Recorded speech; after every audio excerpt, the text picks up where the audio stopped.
Hi there, this is Sergey Pigach from Core Studio, and today I'll be showing you how to get started with Swarm.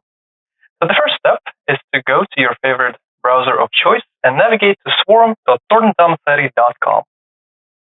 If you already have a Core SSO account, feel free to go ahead and log in. If you don't, click the Get Started button, and it will take you to the sign-up process. I already have an account, so I'm just going to go ahead and log in.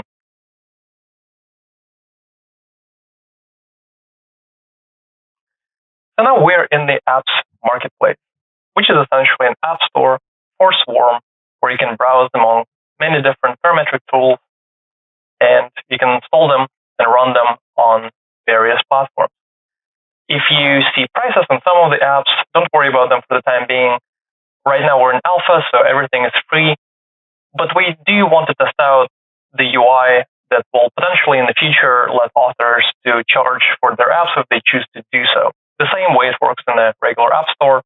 Some apps are paid, some apps are free. It's up to the developer or the author in the case of Swarm. Swarm Marketplace and its features probably deserve a separate video, but for right now, let's take a look at how to install the desktop clients on your system. So if you navigate to this drop-down next to your user icon, you'll see the link to the downloads page.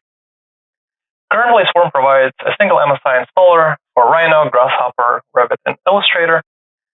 If you have trouble running the MSI, which can happen if your IT department has some restrictions on letting you install stuff from external parties, or if you don't have admin rights for your system, or if you have any issue of the sort, we do provide a separate way of installing Swarm through zip files, which we'll cover in a separate video.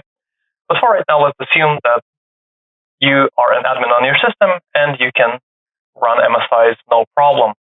So let's click on this download button. We'll see that we're downloading the executable. And once that's done, we'll be able to install Swarm on our system. Now, this may look like a scary warning. Again, we're in alpha. This is early days. So you can trust us. Feel free to ignore it and run it anyway. And right now we have the wizard that will take us through all the installation steps.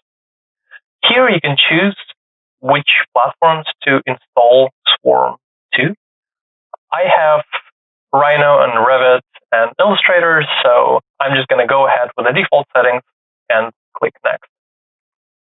Click the Install button, and it will take Swarm some time to go through the setup process, and very soon we'll have a Swarm installation on our system.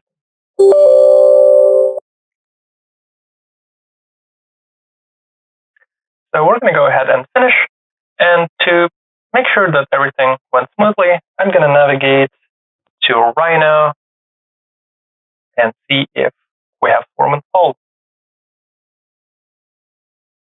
And in fact, I see Swarm tab on the right over here. If you don't see Swarm docked into your right side panel in Rhino, you can just type in the Swarm command, and it will pop up as a window that you can dock here to the side. So this is how you install Swarm on your system. My name is Sergey Pigach from Core Studio, and I'll see you in the later videos. Bye-bye.